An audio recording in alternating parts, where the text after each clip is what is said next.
You guys all know that I'm Canadian, but my actual roots stem from the Ukraine, and I don't know a ton about it, but in time for Easter, I wanted to dive into my culture a little bit more by showing you guys how to make the sunky eggs. And these are traditional to the Ukraine, and they're not just like little Easter eggs. All of the symbols and colors on them have different meaning, and while we're making this together, I'll explain them to you, and I'm so excited about it, so let's get started. So what you're gonna need to start off is just a few little cups here to put your dyes in. There's so many different colors you can use, but I kind of like the more organic and simple colors. So I just have black, blue, red, orange, and yellow. And then you need a lighter to light your little tea candle, which is going to heat up your kitska, which is like a little writing tool. And what we're going to be using this for is to write on the egg using wax. A little egg dipper, I find it easier so I can get the colors in and out, totally optional. And then this little guy, you can really use any pin that you want, but it just helps to get the wax out of the kitska. It's a little bit of a confusing process, but I'll break it down easier as we go throughout the video. Unlike a regular Easter egg, we're actually going to need boiling water to mix our colors in. So I'm just going to put my water in all these cups to separate my colors. So when creating these eggs, it's very important to start with the lightest color first. That's going to stick to the wax, and then we progressively get darker. So I'm going to be starting off with the yellow here. Keep in mind, this activity is going to get a little bit messy, but that's sort of the fun of Easter eggs. Just get these guys all stirred in. Now that we stirred them, let's get our candle going so we can heat up our kitska. And so we're just going to want to get the little tip of it hot here. Okay, and then we're going to try and scoop out some of our wax to get it melted. We're going to start with a very simple design here, getting our wax over the egg. Sometimes the wax will come out a little bit black, and that's totally normal. That's just because the burnt tip of the kitska. I'm just doing a little, you could say, like firework design from the top, and I'm planning to add a bit of wheat because I like the message for the wheat. And then a few more.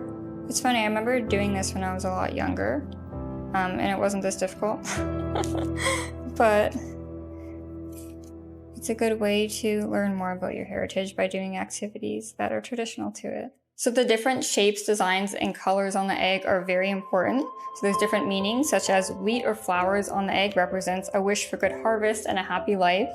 You can do sun and stars, which means light, warmth, and positive energy. Or more in the Easter theme, you can put something like a triangle, which represents the Holy Trinity. And for colors, there's things like red, which is love and happiness, or black is mystery and the unknown, which is pretty cool. And then white would be purity and light, and then yellow, which I am gonna do, is the sun and energy. All right, this is gonna just have to dry for like 5 to 15 minutes, and then we're gonna work on our next color. Okay, it looks like a little football so far. So let's add a bit more wax and some color to it here. I'm gonna start adding a little floral design. I imagine this is the perfect activity for somebody with a very steady hand. That's not me, and that's okay. Let's get it in another color here. So we have to start with the lightest. So we did red, or orange, and now we're gonna do our red. Now I've got more of a watermelon look.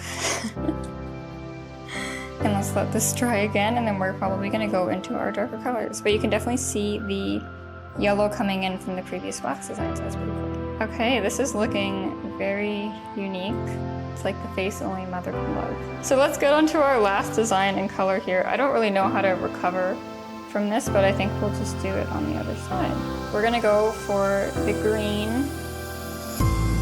That looks kind of cool. It's like a black light neon.